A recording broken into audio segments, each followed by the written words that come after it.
রাম নারায়ণ রাম, রাম নারায়ণ রাম, রাম নারায়ণ রাম। ধর্ম মানুষকে বাঁচাবে, সমাজকে ধরে রাখবে, সমাজ রক্ষা করবে।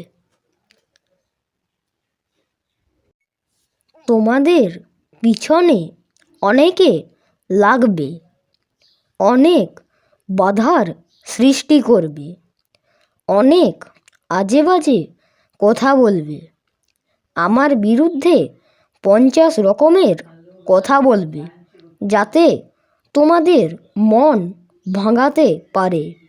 কিন্তু বাপ বাপই থাকে, সন্তান সন্তানই থাকে। সেখানে কেউ আজে বাজে কথা বলে মন ভাঙতে পারে না। সুতরাং তোমরা যারা সন্তান হয়েছ এবং হবে, পাকাপোক্ত হয়ে বাবার আদেশ এবং নির্দেশ মতো চলবে। আমি যে তত্ত্ব, যে আদর্শের কথা বলি তা বেদভিত্তিক তত্ত্ব, আদিবেদের কথা। যাহা সত্য তাহাই বলা হয়। গল্প কল্পনার মধ্যে আমি নেই। যাহা বাস্তবে সত্য, বিজ্ঞানে সত্য, যুক্তিতে সত্য, গণিতে সত্য, সেই কথাই তোমাদের জানাই। তোমরা সেইভাবে প্রস্তুত থাকবে।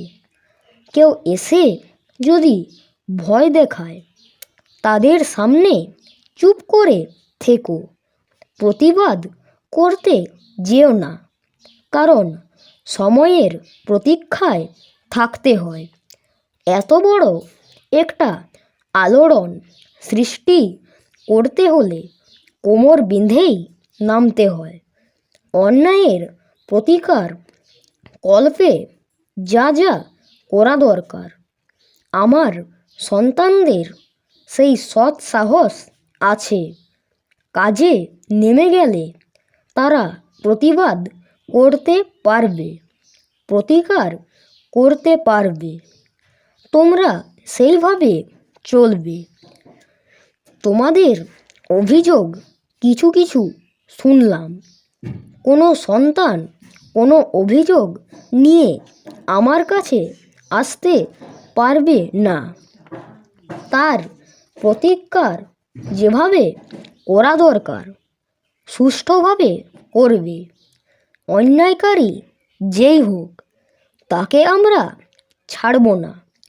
কিন্তু যখন ঝগড়া করতে আসবে, ঝগড়া করতে যেও না।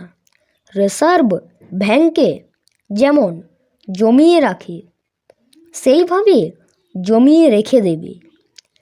এদের শাস্তি দেবার বা শায়েস্তা করার পরে সময় পাবে।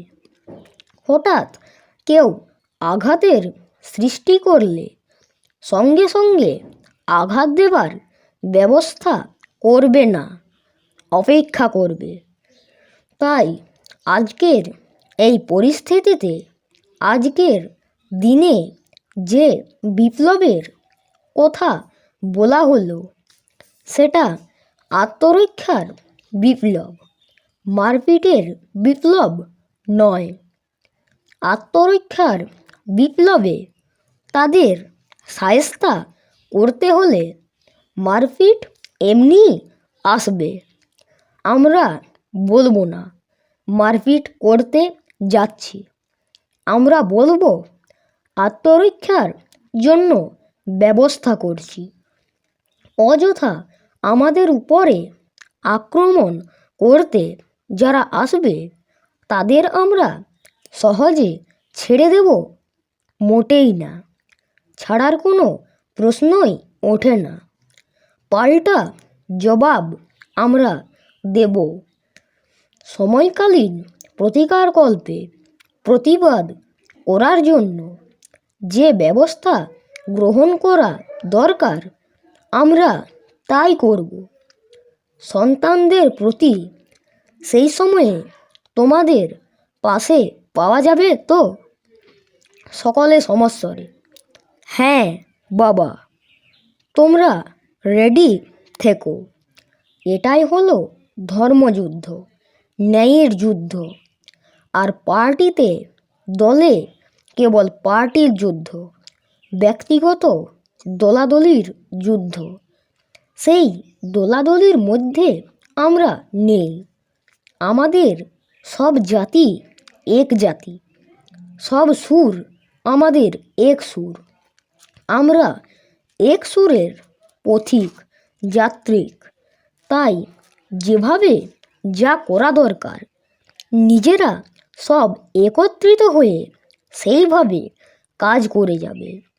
মাঝখানে যদি কেউ বাধা দেয়, কেন সে বাধা দিচ্ছে কারণটা জেনে নেবে আগে।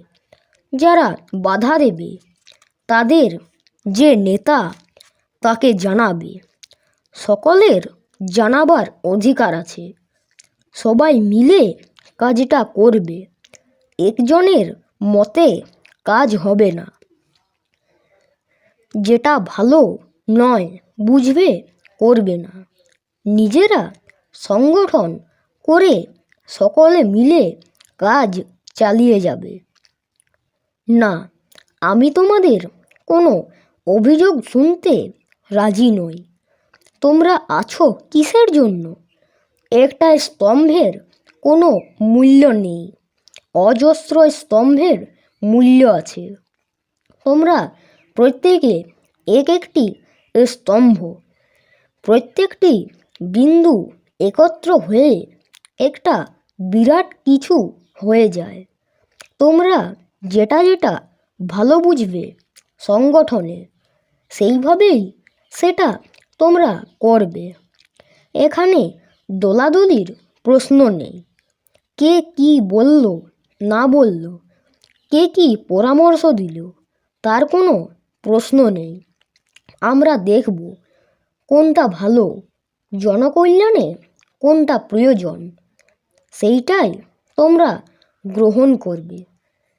আমাকে এই কথা জানাবে না যে ও আমাকে মেরেছে, ও অ্যাকশন করতে নিষেধ করেছে, সে এইটা বন্ধ করেছে। এখানে ব্যক্তির অধিকার নেই, সবার অধিকার নিয়ে কাজ করবে। তুমি নালিশ করবে সে এই রকম করছে, ও ওরকম করছে, এটা দুর্বলতা। কেন তুমি নালিশ করতে আসবে? নালিশের প্রতিকার করে আসবে। সুতরাং আর বেশি কিছু বলার প্রয়োজন নেই। সমস্যা আসবে, নিজেরাই সমাধান করবে। সমাধান করে তারপর কথা বলবে। এ দল পাকাচ্ছে, ও দল পাকাচ্ছে, সে তার আধিপত্য বিস্তার করছে, এসব শুনতে চাই না। তোমরা প্রত্যেকে নিজের নিজের জায়গায় প্রচার করবে। অনেক অভিযোগ আসছে নানা দিক থেকে। কাজে নামলে বাধার সম্মুখীন হবেই, বাধা আসবেই। বাধার বিরুদ্ধে ঐক্যবদ্ধ হয়ে বাধা কাটিয়ে তোমরা চলবে। আমি কতগুলি নিয়ম ছাপিয়ে দেব, সেই নিয়মে তোমরা চলবে। আর কিছু বলার থাকবে না। প্রত্যেকে এই নিয়ম মতো চলবে। প্রত্যেকের ব্যক্তি স্বাধীনতা রয়েছে। এই ব্যক্তি স্বাধীনতা যেন ক্ষুণ্ণ না হয়। আচ্ছা, আজ এই থাক। রাম নারায়ণ রাম, রাম নারায়ণ রাম, রাম নারায়ণ রাম।